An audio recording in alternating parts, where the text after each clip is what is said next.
Hello and welcome back to another video right here on the F1 Journal. Now I don't know if you know, but it is officially race week ahead of the opening race of the 2020 season. So that got me thinking, what are the 10 best F1 season openers ever? So I put together this list. Hope you enjoy it and let's get straight into it. Number 10, 2009 Australian GP. An ultimately quite comfortable win for Jenson Button and Brawn. This one makes the list not so much for excitement of the race, though it was a highly eventful one, but for sheer fairy tale surprise of how a team that was set to go bust over the winter won the race. A combination of 2008 big guns failing and 2000 and 2009 seeing a whole bunch of new title contenders, with Brawn, Toyota and Williams hitting upon the double diffuser, made this race a thriller. Number 9, the South African Grand Prix of 1993. F1's last visit to South Africa makes the list by virtue of being one of very few races where we saw Senna v Schumacher v Prost head-to-head lead battles that ever unfolded. Back with the all-conquering Williams after a year off, following his acrimonious split with Ferrari, Prost had pole but fell to third behind Senna and Schumacher at the start, and it was just a ding-dong battle all the way to the line. Number 8, the 1973 Argentinian Grand Prix.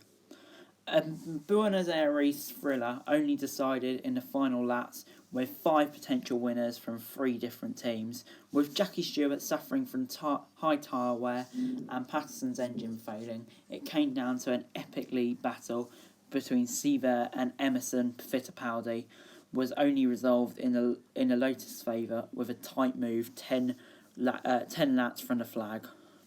Number 7, the 1990 US GP. Few people who watched this race would have believed Jean Alesi would only go on to win one race in his career. The way he remarkably defended from Senna, he just looked like a star, hanging on for ages until just a few laps left. Senna grabbed the lead for good around the outside and went on to win by 8 seconds, as Alesi took an unchallenged second that seemed to promise so much for his career. Number 6, the 1961 Monaco Grand Prix.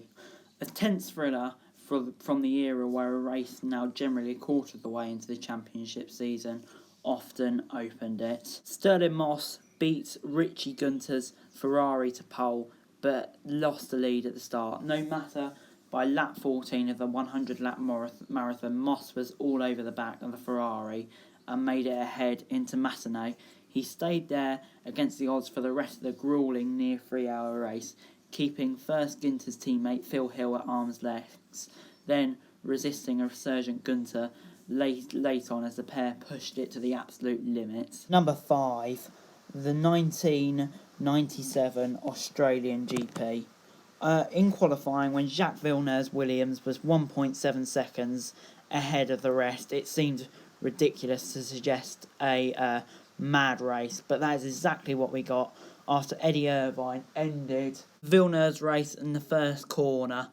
Villeneuve's new teammate, Heinz-Harald Frentzen, appeared set to dominate, but his two-stop strategy didn't work out.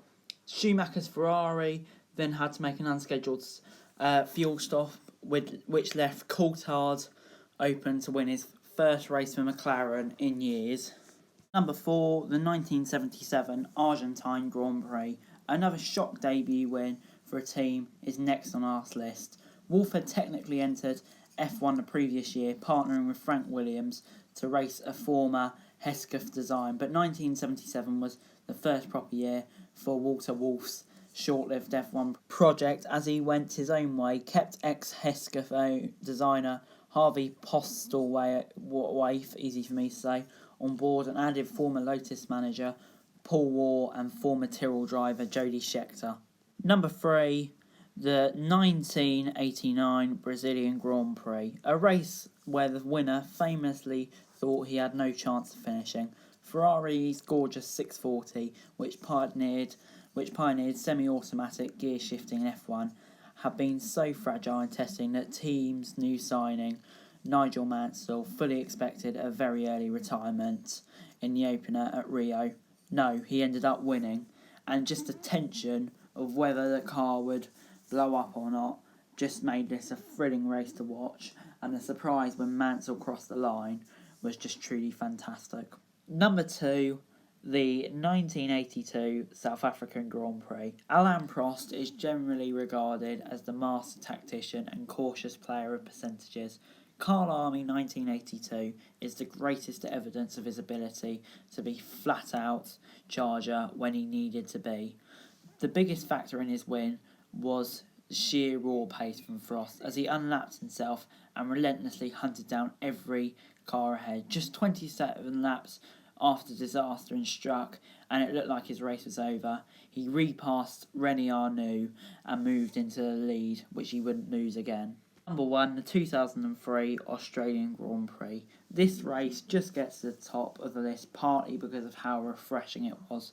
As Ferrari had dominated 2002, it looked like it might have been years before any other F1 team had a sniff of winning the title, and with the team hierarchy structure at Ferrari, meaning Barrichello tended to only win when Schumacher let him, a bleak run of predictable championships seemed in prospect.